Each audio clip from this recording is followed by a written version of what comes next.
Assalamualaikum warahmatullahi wabarakatuh. Selamat pagi semuanya, apa kabarnya hari ini? Semuanya sehat?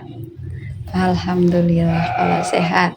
Yuk, sebelum pembelajaran dimulai, kita berdoa bersama terlebih dahulu. Silakan ketua kelasnya menyiapkan. Alhamdulillahirabbil alamin. Nah, untuk materi hari ini, apa ada yang udah baca-baca gitu, baca-baca buku? Ayo, materinya apa? Ada yang tahu? Oke, materi hari ini adalah tentang sholat sunnah mu'akkad. Sholat sunnah mu'akkad, ya.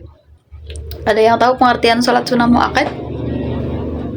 Ayo loh, masa udah SMA nggak tahu pengertian sholat sunnah mu'akkad? Oke, Sultan, apa pengertian sholat sunnah mu'akkad? Nah, betul, sholat sunnah yang dianjurkan oleh Rasulullah. Singkatnya gitu ya. Singkatnya gitu, sholat sunnah mu'akkad adalah sholat sunnah yang dianjurkan oleh Rasulullah. Karena apa? Karena beliau selalu melaksanakannya secara rutin dan jarang meninggalkannya. Tapi bukan berarti setiap hari ya, enggak. Ada kalanya beliau juga tidak melaksanakan sholat sunnah tersebut, tapi lebih banyak melaksanakannya. Kenapa sih? Kok nggak setiap hari aja Rasulullah melaksanakannya? Ada yang tahu? Nah, betul. Untuk membedakan mana yang sunnah, mana yang wajib. Kalau Rasulullah melaksanakannya setiap hari, takutnya para sahabat itu ngiranya itu sholat tersebut merupakan sholat wajib, ya. Taunya sholat wajib karena apa? Rasulullah lakuinnya setiap hari, padahal kan itu sholat sunnah. Nah, caranya Rasulullah membedakan bahwa itu adalah sholat sunnah mu'akkad, bukan sholat wajib, yaitu dengan cara tadi. Rasulullah sering melaksanakan tapi nggak setiap hari. Cara singkatnya ini, orang gak dina Rasulullah contoh sholat sunnah mu'akkad itu kayak sholat sunnah ini ya, rawatib, sebelum dan sesudah sholat wajib. Itu kan hukumnya hukumnya sunnah mu'akkad. Nah, itu Rasulullah sering mengerjakan tapi kadang juga enggak gitu. Nah, terus ciri-ciri sholat sunnah mu'akkad, yaitu tadi yang pertama, Rasulullah sering mengerjakannya secara teratur tapi enggak setiap hari, ada kalanya kosong. Itu tadi yang pertama. Yang kedua, beliau hanya meninggalkan sesekali saja, biasanya karena alasan udzur syar'i. Terus yang terakhir, termasuk dalam amalan sunnah yang paling utama di antara sholat-sholat lainnya. Contoh, apa aja sih sholat sunnah mu'akkad? Ada yang tahu? Sholat sunnah mu'akkad, ayo. Ada yang tahu? Yang pertama tadi. Nah, iya, yang tadi sholat sunnah rawatib. Sholat sunnah rawatib itu yang sesudah dan sebelum sholat fardu. Nah, terus yang kedua ada sholat witir. Sholat witir itu salah satu sholat sunnah mu'akkad juga. Yang ketiga sholat apa? Idaini atau dua hari raya, yaitu apa? Idul Fitri sama Idul Adha. Terus ada lagi sholat istisqa. Nah, ternyata sholat istisqa juga sholat sunnah mu'akkad ya. Ada yang pernah melaksanakan sholat sunnah istisqa? Ada? Oh, ada, alhamdulillah. Pernah? Di mana? Di lapangan, nggih. Kalau sholat sunnah istisqa itu biasanya dilaksanakan di tempat terbuka. Kenapa yuk?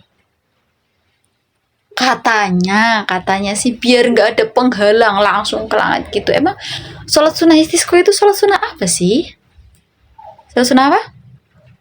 Oh iya, sholat sunnah minta hujan. Lek kemarau wis panjang banget kan, panas tuh kekeringan.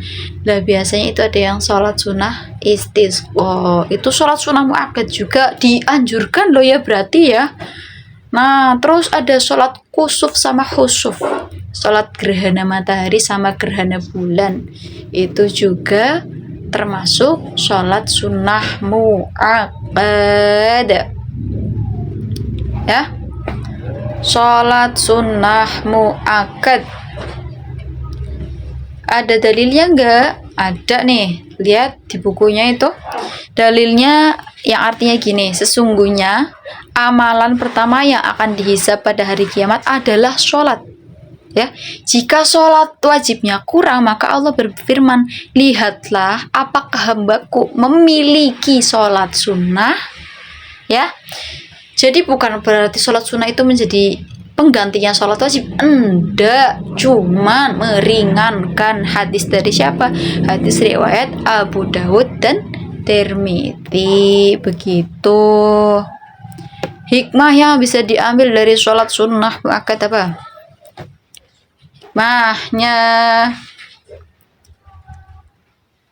Hikmahnya melatih disiplin dan keikhlasan beribadah.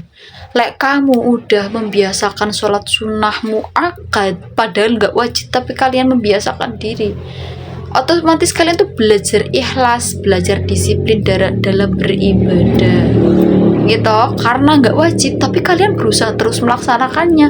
Nah, itu melatih jiwa disiplin kalian. Yang kedua, membentuk kebiasaan taat kepada Allah.